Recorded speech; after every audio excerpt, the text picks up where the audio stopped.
त्विषा शर्मा के साथ मौत से पहले क्या हुआ, कैसे हुआ, कब हुआ और क्यों हुआ? केस हत्या का है या फिर आत्महत्या का? केस की उलझी गुत्थी को सुलझाने के लिए सीबीआई आज क्राइम सीन को रिक्रिएट करने पहुंची। यहाँ पर सीबीआई की टीम है, पुतला है, तो वैसा ही फंदा है जिससे त्विषा की डेड बॉडी लटकती हुई मिली थी। सीबीआई ने त्विषा केस को सुलझाने के लिए क्राइम सीन पर वारदात का पूरा रिक्रिएशन किया। सीबीआई ने पहले डमी पुतले को क्राइम सीन पर फंदे से लटकाया और फिर पुतले को फंदे से उतारा।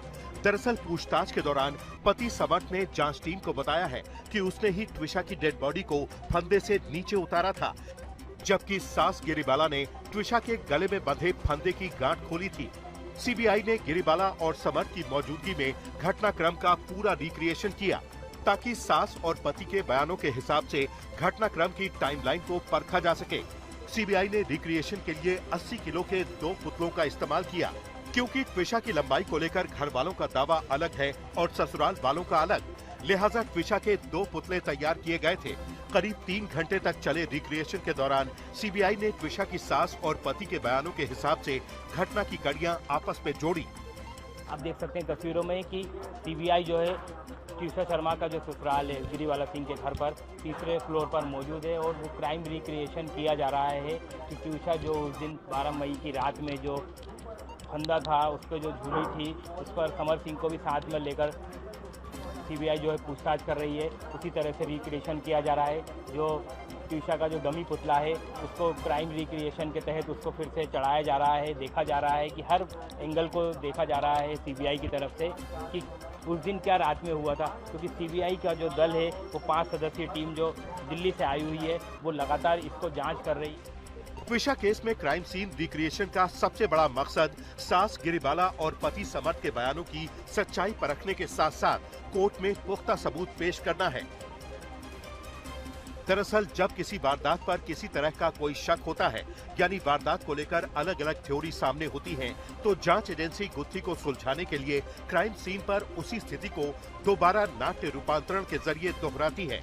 मकसद होता है घटनाक्रम को समझना, वारदात की टाइमलाइन को मैच करना, यानी वारदात की शुरुआत से लेकर अंत तक चीजें किस क्रम में हुई थी। रिक्रिएशन से जांच टीम बयानों और गवाहियों की सच्चाई परखती है। यही नहीं, इस दौरान जांच टीम आरोपियों की मौजूदगी में क्रॉस वेरिफिकेशन भी करती है ताकि पता चल सके कि जो बयान दिए गए हैं वो क्राइम सीन के हालात से मेल खाते हैं या नहीं। इसी कड़ी में पुतले का इस्तेमाल किया जाता है। जांच टीम मौजूद साक्ष्यों और बयानों के आधार पर क्राइम सीन पर ये तय करती है कि वारदात कैसे हुई। रिक्रिएशन के बाद अब गिरिबाला सिंह को उनके घर से सीबीआई की टीम लेकर जा रही है। समर्थ सिंह को आगे की गाड़ी में, जबकि पीछे गिरिबाला सिंह को बैठाया गया है। 12:11 से ये पूरा सीन रिक्रिएशन चला है। करीब 3 घंटे के सीन रिक्रिएशन के बाद अब सीबीआई की टीम गिरिबाला सिंह के घर से निकली है। गिरिबाला सिंह का घर है जहां पर त्विषा ने आत्महत्या की थी, उसका शव यहाँ पर मिला था। त्विषा केस की गुत्थी को सुलझाने के लिए सीबीआई अब तक कई गवाहों का बयान दर्ज कर चुकी है, तो वहीं त्विषा के घर वालों से एक एक डिटेल जुटा चुकी है। मामले की जांच कर रही सीबीआई का पूरा फोकस त्विषा की मौत के पीछे की असल वजह तक पहुंचना है। हम आपको सीधी तस्वीरें दिखा रहे हैं। हर्षित जो है सीबीआई की जो टीम यहाँ पहुंची है मिलने के लिए। देखिए सीबीआई के अफसर हैं जो हर्षित, जो त्विषा का परिवार है, उनसे मिलने के लिए पहुंचे हैं यहाँ पे, और बातचीत त्विषा का पूरा परिवार जो है उनसे आज यहाँ पे किया जाएगा। ये बड़ी तस्वीर है, अहम तस्वीर है जो हम आपको दिखा रहे हैं कि सीबीआई जो है वो पहुंच गई है त्विषा के परिवार से मिलने के लिए उस जगह पर जहाँ पे सीबीआई के जो अफसर हैं और साथ ही में जो लोकल पुलिस है वो यहाँ पे मौजूद है। आप देखिए ये सीबीआई के अफसर है, महिला अफसर भी हैं, क्योंकि त्विषा के परिवार में जो महिलाएं हैं उनसे भी पूछताछ यहाँ पे होगी। तो फिलहाल सीबीआई की टीम पहुंच गई है त्विषा के परिवार से बात करने के लिए, और यहाँ पे पहले ही दिन एक्शन मोड में सीबीआई दिख रही है। पहले गिरिबाला सिंह के घर पहुंची और फिर गिरिबाला सिंह के बाद अब सीबीआई पहुंच गई है त्विषा के परिवार से बातचीत करने के लिए, और पूरी की पूरी जो सीबीआई की टीम है वो अपने तमाम जो सबूत उनके पास मौजूद है, जो केस डायरी उनके पास है, जो एफआईआर है, उसे देखते हुए फिलहाल अब सीबीआई की टीम यहाँ पहुंच गई है, और साथ ही में लोकल पुलिस भी है जो लगातार सीबीआई की टीम के साथ बनी हुई है। त्विषा के घर वालों का सीधा आरोप है कि मामला खुदकुशी का नहीं बल्कि दहेज के लिए हत्या का है। चूंकि ट्विशा शर्मा की सास जज रही हैं, लिहाजा अपनी पहुंच का इस्तेमाल करके हत्या को खुदकुशी में बदल दिया। घर वालों के आरोपों को देखते हुए देश की सबसे बड़ी अदालत ने पूरे मामले की सीबीआई जांच के आदेश दिए थे। जैसे ही मामले की जांच सीबीआई ने शुरू की, सास गिरिबाला और फरार चल रहा पति समर्थ सलाखों के पीछे पहुंच गए। ये तो कारवां बनता गया, लोग जुड़ते गए, लोगों को एहसास हुआ, क्योंकि ये बहुत बड़ा कलंक है समाज पर। हर एक घंटे में एक लड़की की हत्या हो रही है।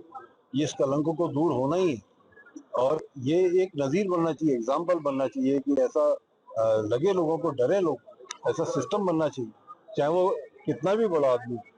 न्याय वही मैं कहना चाहता हूँ, शुरुआत में आपको ये रसूख का पूरा मामला लगा, उसमें दबके रह गया शुरुआत में केस। इसी वजह से तो श्वेत संज्ञान लेना पड़ा सीबीआई साहब को, उनका धन्यवाद। अगर उनको ये ऐसा केस नहीं लगता तो उसको संज्ञान में ही नहीं लेते। ट्विशा मौत मामले की जांच कर रही सीबीआई को पूछताछ के दौरान अहम जानकारी मिली है। सूत्रों के मुताबिक मुख्य आरोपी समर्थ सिंह ने सीबीआई को बताया है कि ट्विशा की मौत के बाद वो 2 दिनों तक भोपाल में ही रुका था। इसके बाद वो जबलपुर चला गया, जहां उसने फरारी के बाकी दिन बिताए। समर्थ ने यह भी बताया कि वो 22 मई को अदालत में सरेंडर करने पहुंचा था। अब सीबीआई की जांच का फोकस इस बात पर है कि फरारी के दौरान भोपाल और जबलपुर में समर्थ की मदद किस किस ने की है। जांच एजेंसी ये पता लगाने की कोशिश कर रही है कि उसे ठहरने, आने जाने या अन्य सुविधाएं किसने उपलब्ध कराएं।